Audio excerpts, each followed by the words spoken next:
were able to take a monster off the streets and bring relief to Clinton and Kristen's precious girls. The monster he's talking about is a schoolteacher turned killer.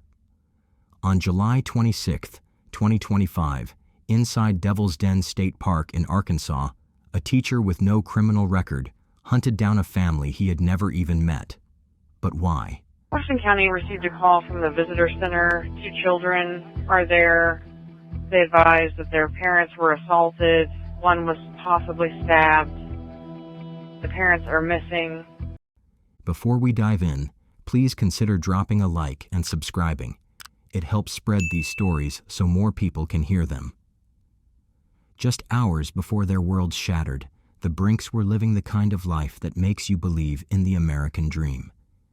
Clinton, 43, and Kristen, 41, had recently moved their family to Prairie Grove, Arkansas, chasing a quieter life for their 2 daughters, 7-year-old and 9-year-old girls who loved nothing more than exploring nature with their parents. They were the kind of couple who still held hands after years of marriage, who made weekend hiking a family tradition, who believed that fresh air and family time could solve most of life's problems. And that Saturday morning started like hundreds of others. Devil's Den State Park seemed perfect, just the right mix of scenic beauty and manageable trails for their young daughters. And just to give you an idea for those who haven't been there, the park spans more than 2,500 acres of Ozark wilderness, filled with sandstone bluffs, mysterious caves, and creeks that cut through the valley. Families come for the rustic cabins built in the 1930s, the 8-acre lake for fishing and swimming, and over 20 miles of trails that range from easy strolls to steep climbs leading to breathtaking overlooks. For Clinton and Kristen Brink, it was the kind of place that felt safe, wholesome, and perfect for making memories with their little girls. Yet none of them could have imagined that beneath the shade of those ancient trees, a predator was waiting.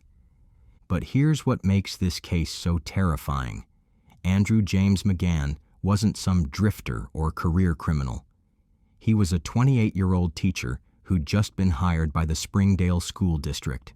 In short, he had no criminal record, no history of violence, no connection whatsoever to the Brink family.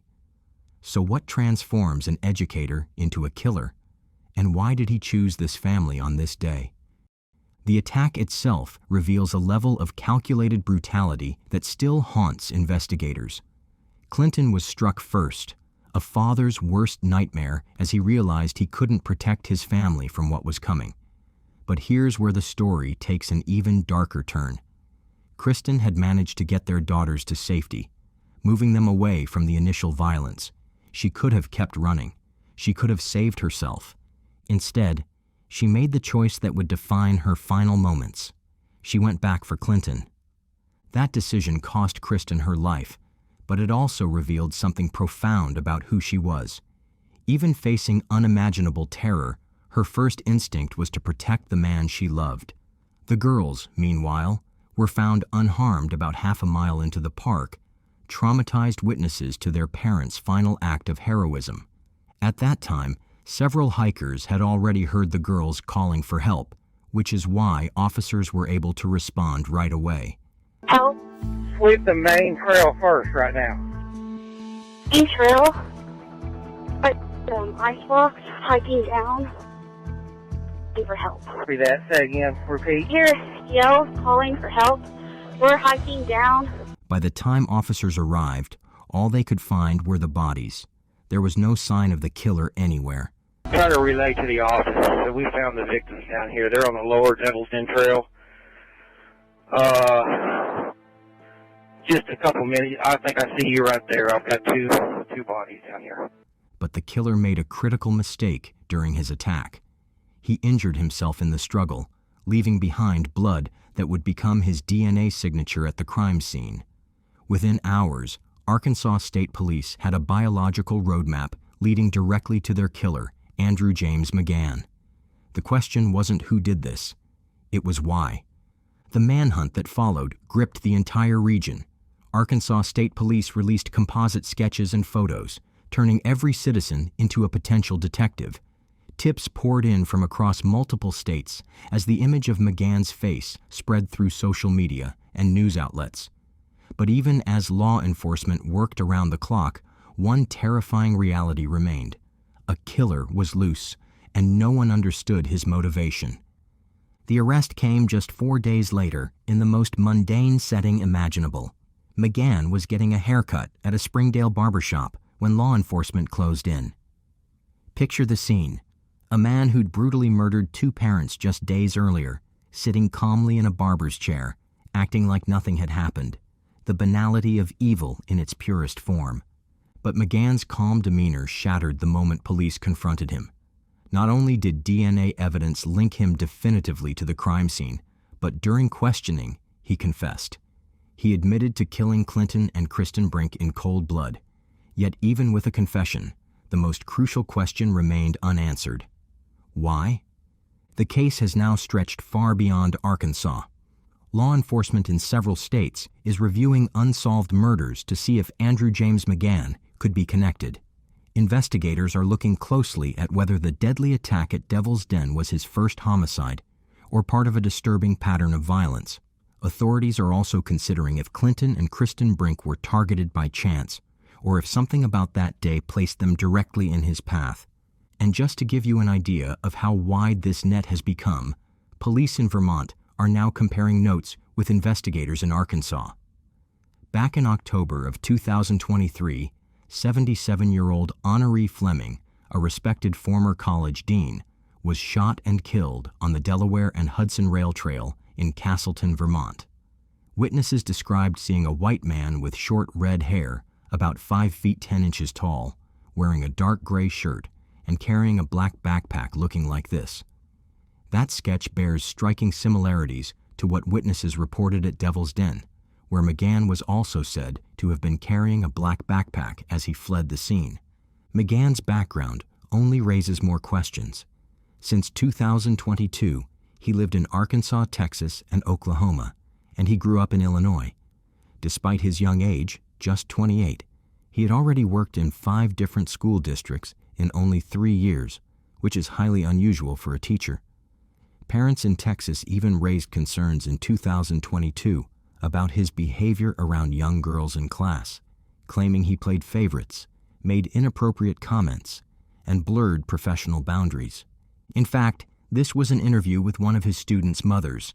In one district outside Dallas, parents complained about McGann's behavior toward young girls in his classroom.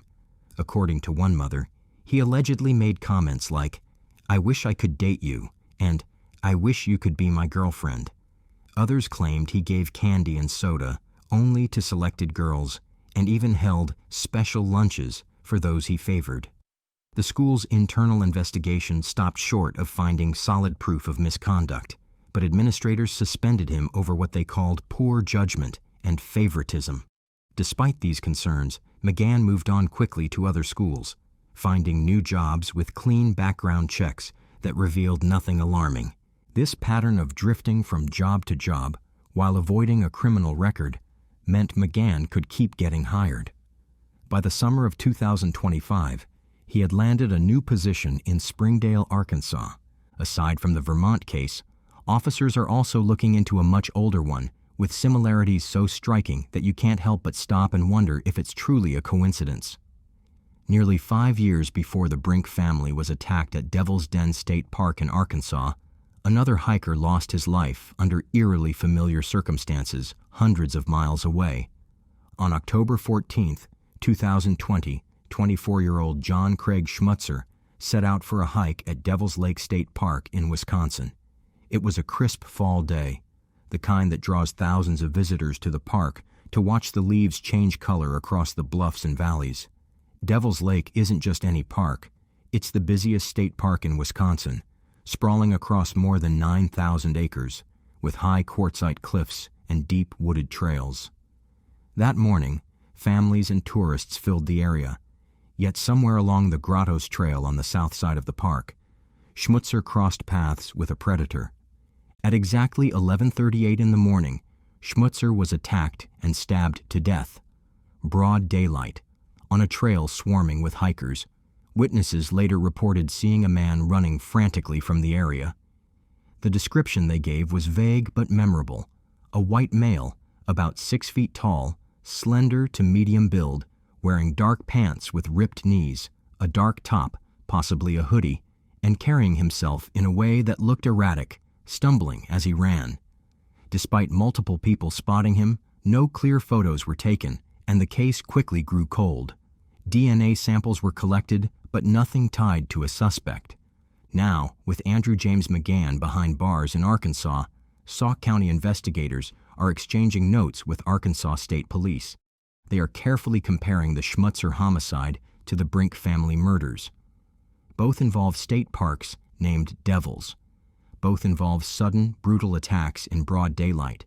Both involve knives. And both suggest a predator who struck without warning and then vanished. To make the picture even sharper, police in Wisconsin are reviewing DNA evidence from the 2020 case alongside evidence collected in Arkansas, blood at the Devil's Den crime scene, as well as materials recovered from McGann's home and car. Forensic testing is underway, though no direct match has been announced. For Schmutzer's family, this renewed attention brings a glimmer of hope that his killer might finally be identified. For investigators, it raises the possibility that McGann's trail of violence didn't begin in Arkansas or even Vermont, but years earlier in Wisconsin. Additionally, when you look at his background, some people say the signs were always there, even if no one recognized them at the time. One neighbor who grew up with him remembers it this way. 1 minute he's fine, and then if, you're kind of messing with him, he freaks out, completely freaks out. And, so much to the point where it's uncomfortable. Those who knew him as a kid called him Andy. He grew up in Illinois, in a suburb southwest of Chicago. Back then, he played baseball, spent time with friends, and was coached by his father. On the surface, he seemed like a normal boy in a normal neighborhood, but as childhood friends now admit, looking back, there were moments of temper and intensity they didn't fully understand.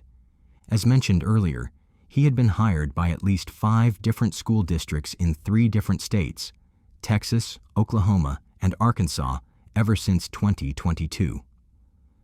That kind of turnover is highly unusual for someone in education, where most teachers stay in a role for years at a time. Piecing together his past hasn't been simple, even for police. When authorities first announced his arrest, they even got his name wrong, calling him James Andrew McGann before later correcting it.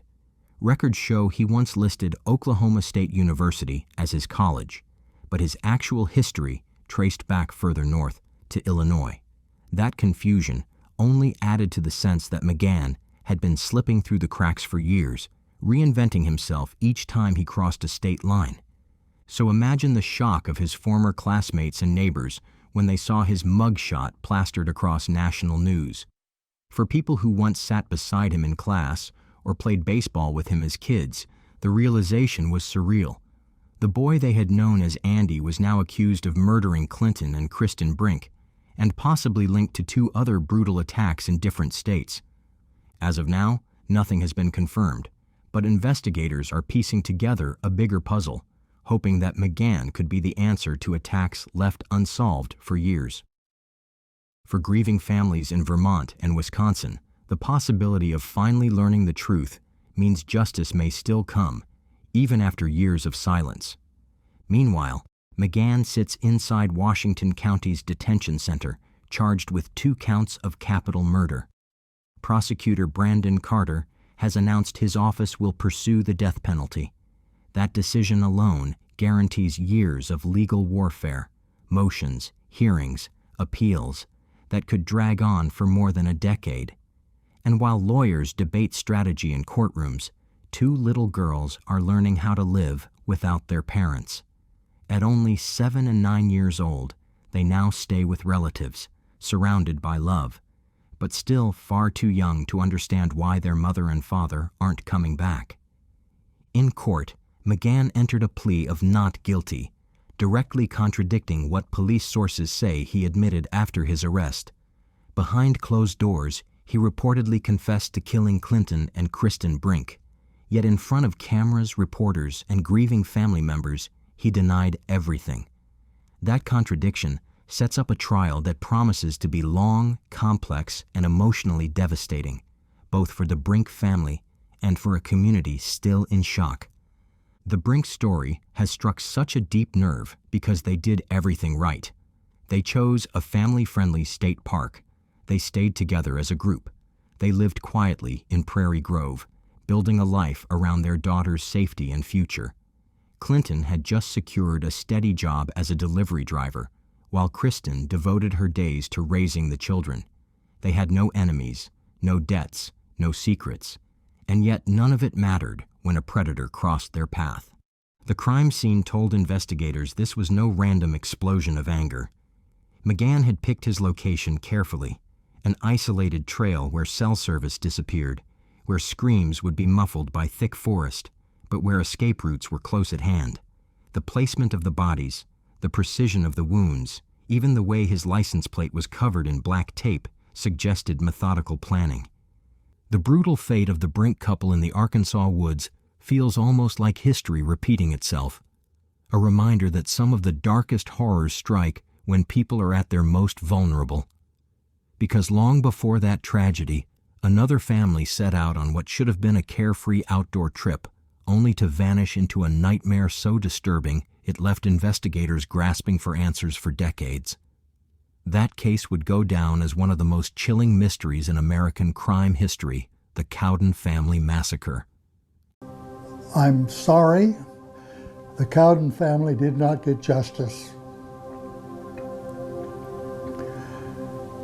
And I was a part of their not getting justice. These were the words of an officer who once investigated a family massacre so brutal, so disturbing, and so heartbreaking that even now justice remains just out of reach.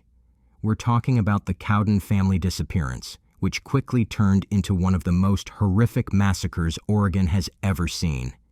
What happened to this family was so random and shocking that by the end of this video, you'll wish they had never been found, because the terrifying truth about their deaths is even more tragic than anyone could imagine. For starters, let's get to know who the Cowden family were.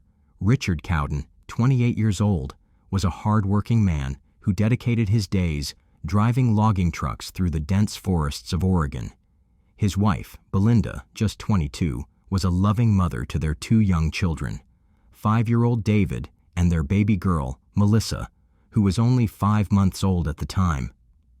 The Cowdens lived in White City, a small town in southern Oregon, and like many families, they often sought out the beauty and peace of the nearby wilderness to get away from everyday life. So, in 1974, they decided to make a spontaneous trip to Carberry Creek near Copper, Oregon, for the Labor Day weekend. As you can imagine, this wasn't a case of a family venturing into the woods for the first time, blindly setting up camp in the middle of nowhere. No, the Cowden family were locals. They knew these woods like the back of their hands. Richard, Belinda, and their kids had spent plenty of time in the forests and towns around Copper, Oregon. They knew the land well and had always felt safe there. Now, the trip itself was actually a bit last minute. Richard had originally planned to work on the driveway that weekend, but when those plans fell through, the family decided to take a break from the routine and head into the great outdoors. They packed up their car, with their trusty basset hound Droopy in tow, and made their way to the campsite near Carberry Creek. Carberry Creek was located in a quiet, remote area not far from Copper, Oregon. But it's important to note that Copper wasn't much of a town at all. It was small, consisting of only a handful of houses and a general store. In fact, the town would cease to exist just a few years later, in 1980, when a dam was constructed on the Applegate River, flooding the area. Their plan for the weekend was straightforward. They would drive out to Carberry Creek on Friday, camp for 2 nights, and then on Sunday stop by Belinda's mother's house in Copper for a visit. Afterward, they planned to head back home to White City. The weather was perfect, sunny and clear with not a cloud in the sky. Everything seemed set for a relaxing and enjoyable time away. But as with many stories like this, things didn't go according to plan. The details of what transpired during the camping trip are unclear. No one knows exactly what the family was up to while at the campsite, though it's generally believed they were enjoying their time there. On Sunday morning, the day they were supposed to head home, Richard and young David were last seen at around 9 a.m. at the general store in Copper, which was only about a mile down the road from their campsite. They had stopped by to pick up some milk and a few other supplies, as most families do while camping. But after that, they vanished without a trace, and no one would see them again. According to sources, it was Belinda's mother who first realized that something was wrong. As mentioned earlier, Richard and Belinda had planned that they would stop by her mother's house for dinner before heading back home. So when dinner time came and they didn't show up, Belinda's mother grew concerned. She had prepared the meal, expecting them, but as time passed and there was still no sign of the family, she decided to drive to the Carberry Creek campsite to check on them. Remember, Richard and David had gone to the general store that morning to buy some milk, which meant that Belinda and the baby were back at the campsite. Could something have happened while the two men were away? By the way, I post true crime and new cases here every day, so if that sounds like your kind of thing, please consider subscribing. It helps a lot. When Belinda's mother arrived at the campsite, she found the family's pickup truck still parked by the side of the road, just where they had left it earlier. But as she walked into the campsite itself, her sense of unease grew.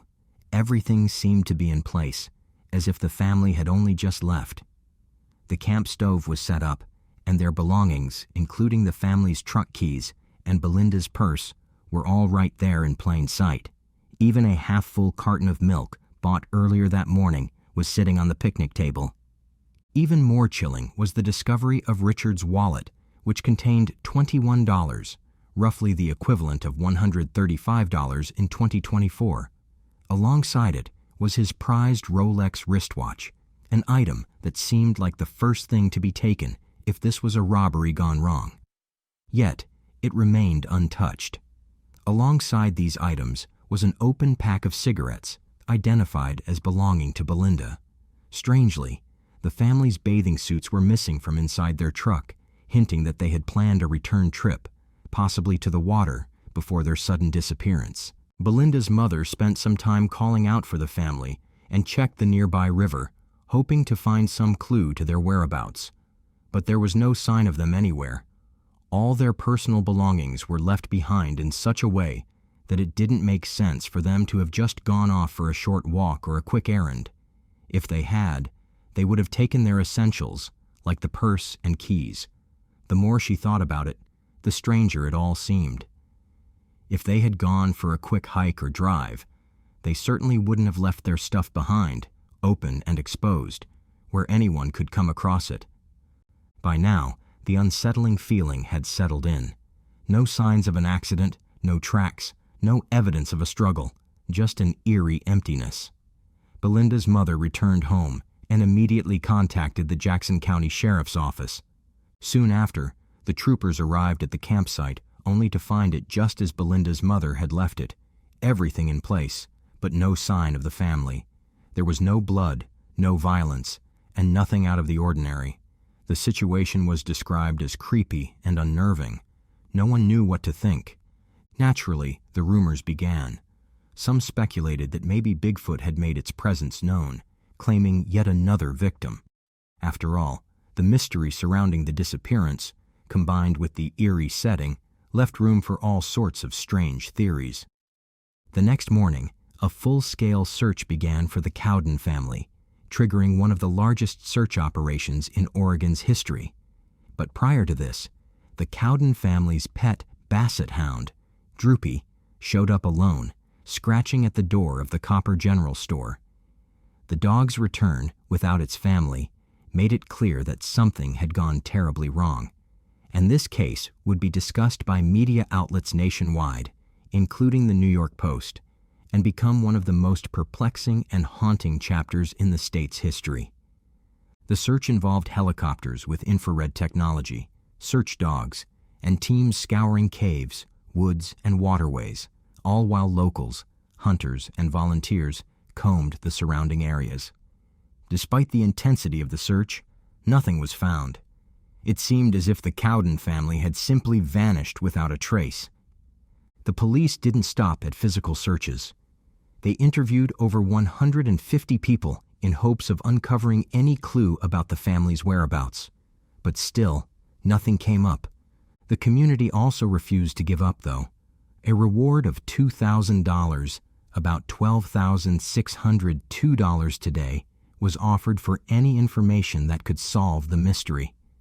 Richard Cowden's sister even took to the Medford Mail Tribune, writing a heartfelt plea for hunters to stay vigilant. She hoped that even the smallest clue could help solve the mystery of the family's disappearance. The push for answers didn't stop there. Over 200 people wrote to Oregon Senator Mark Hatfield, urging him to get the FBI involved. Unfortunately, their request was denied. The reasoning: there was no evidence to suggest that the family had been kidnapped or taken across state lines. As time passed, investigators wondered if there could be a connection between the Cowden family's disappearance and other unsolved cases in the area. 8 women had gone missing around the same time, under similarly mysterious circumstances. The investigation took a chilling turn when it was revealed that these 8 disappearances were attributed to the notorious serial killer Ted Bundy. What did this discovery mean for the Cowden case? Did it shift the investigation in a new direction, or was it just another layer of complexity added to an already puzzling mystery? As autumn turned to winter, then spring, the mystery deepened. The families and community members who had been searching were left with more questions than answers. It wasn't until April 12, 1975, more than 7 months after the Cowden family vanished, those 2 young gold prospectors, working near Sturgis Fork about 7 miles east of Carberry Creek, made a discovery that would provide a chilling conclusion to the Cowden family's disappearance. While searching the forest floor, they first spotted scattered bones, but as they looked up, they saw something far more chilling: a skeleton tied to a tree. Surrounding it, more bones were scattered across the forest floor, suggesting this had been a grisly crime scene for some time. Terrified by what they had found, the men quickly fled and contacted the police. Authorities arrived swiftly, securing the area and beginning their investigation. They soon confirmed that the skeleton was indeed Richard Cowden, identified through dental records. The location was now a crime scene, one that seemed more like something out of a horror movie. The police continued their search, determined to find the rest of the Cowden family. Not far from the tree where Richard's body had been found, they discovered a cave hidden behind a pile of smaller rocks. After carefully moving the rocks aside, they entered the cave and made an even more disturbing find: the bodies of Belinda, David, and baby Melissa. The Cowdens had been found, but the reality of what had happened to them was even worse than anyone had imagined. Examinations of the remains revealed the horrifying truth. Belinda and her young son, David, had been shot in the head with a .22 caliber rifle. Little Melissa, only a baby, had suffered fatal head injuries, likely from blunt force trauma. Richard's body, tied to the tree, showed no signs of bullet wounds or firearm-related injuries. Instead, his cause of death was believed to be either stabbing or strangulation. However, it remained unclear whether he had died before or after his wife and children. One theory briefly emerged, that Richard had killed his family and then taken his own life. But this idea was quickly dismissed. How could he have done that if he was found tied to a tree? Additionally, the murder weapon, a rifle, was never recovered, further suggesting that someone else was responsible for the brutal killings. Whoever committed this gruesome act was likely familiar with the area, possibly even someone with intimate knowledge of the wilderness. What made this discovery even more disturbing was the fact that the very area where the bodies were found had already been searched back in September, just a week after the Cowdens disappeared. There was no one in the area at the time when the search happened. The man who had previously searched that same spot confirmed it. He could even point out the exact cave he had checked, stating that the Cowden family wasn't there when he looked. So what did this mean? It suggested that the Cowden family, all four of them, had been held hostage somewhere else for about a week before being brought to that spot, possibly after the initial search had died down. It seemed they were still alive when they were brought there, only to be killed. The discovery of shell casings at the scene pointed to the fact that they were likely killed right at that spot. The police were desperate to talk to anyone who had been in the area around the time the Cowdens were believed to have been abducted. Some campers had seen Droopy, the family's dog, wandering a couple of miles from the campsite, but they thought nothing of it at the time. The dog eventually made its way to the Copper General Store. Meanwhile, an elderly family from Los Angeles had arrived to camp at Carberry Creek on Sunday, September 1st, after the Cowdens were abducted. They reported seeing 3 people, a man, a woman, and another man, in a pickup truck near the campsite. The family found them unsettling, feeling like they were waiting for someone to leave before they packed up. Could this have been Richard, Belinda, and the killer? Was the killer holding them at gunpoint in the truck? At this point, the mystery of the Cowden family's disappearance had everyone baffled. The family had no known enemies and were actually well liked by their community. Yet, there was one person who stood out as a potential suspect, Dwayne Lee Little. Investigators still believe he may have been involved, and his chilling background has kept this suspicion alive over the years. In 1974, Dwayne was just 25 years old and lived in the small town of Rush, near the dense forests of Oregon. What made his story even more disturbing was the fact that he had been released from the Oregon State Penitentiary only 4 months before the Cowdens vanished. Dwayne had spent years in prison for the brutal assault and murder of a teenage girl, Orla Faye Phipps. At first glance, Dwayne appeared to be a model citizen, charming, good-looking, and even serving as class president. But his dark side was revealed when Orla, a neighbor, went for a horseback ride one day and never returned. After a search, her body was found, and the world learned of the terrible crime he had committed. But what was truly chilling was that no one really knew why he did it. Orla had been an innocent teenager, and Little's motives for such a horrific act remain a mystery to this day. He served a 10-year sentence before being granted parole. According to his mother, he suffered serious head trauma as a child, a common factor among many notorious criminals. On top of that, it's believed his mother's behavior towards him was psychologically damaging, not through physical abuse, but by manipulating his emotions and actions. This troubling home life may have shaped his violent tendencies in the years to come. After serving time for the brutal crime he committed against Orla, Dwayne was released in May of 1974. He moved to Medford, Oregon, where he worked in a warehouse and lived with his parents. Strangely, his parents' house was just a short distance from the Cowden family's campsite near Carberry Creek. During Labor Day weekend that year, Dwayne was reportedly in Copper, but when questioned by the police, he denied ever meeting the Cowdens or having any knowledge of their disappearance. But there was more to his story. His girlfriend at the time, who came forward after Dwayne cheated on her, told police that he owned a .22 caliber rifle. This raised some serious questions, because convicted felons like Dwayne were not allowed to possess firearms. What made this even worse was that 2 of the Cowden family members had been shot with a .22 caliber rifle. The most puzzling part, though, was Dwayne's refusal to take a polygraph test when questioned about the Cowden murders. The officers told him that if he passed the test, he wouldn't be sent back to prison for illegally possessing a firearm. Yet, Dwayne still refused. This only fueled suspicion and led to him being sent back to prison for violating his parole. He would be released again in 1977. In 1980, Dwayne's violent nature resurfaced in a chilling way. A pregnant woman named Margie Hunter was his next victim. Her car had broken down near Portland, Oregon, and Dwayne, pretending to be a good Samaritan, offered her a ride, but instead of helping, he attacked her, strangling, stabbing, and assaulting her. Miraculously, Margie survived the brutal assault and was able to identify Dwayne as her attacker. It was later revealed that they had worked together, which made her identification of him even more certain. Dwayne was convicted for this crime and sentenced to 60 years in prison. Now, if you're still not convinced that Duane Little might be the killer of the Cowden family, here's something that could make you rethink. Remember the testimony from the elderly couple who reported seeing a truck with a man and a woman in the front and another man in the back.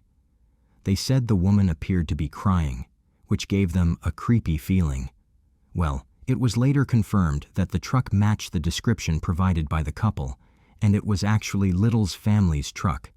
To make things even more unsettling, while Duane and his parents denied any involvement or knowledge of the Cowdens' disappearance, a miner who owned a nearby cabin revealed that Little and his parents had stopped by on Monday, September 2nd, 1974, and even signed a guest book he kept for visitors.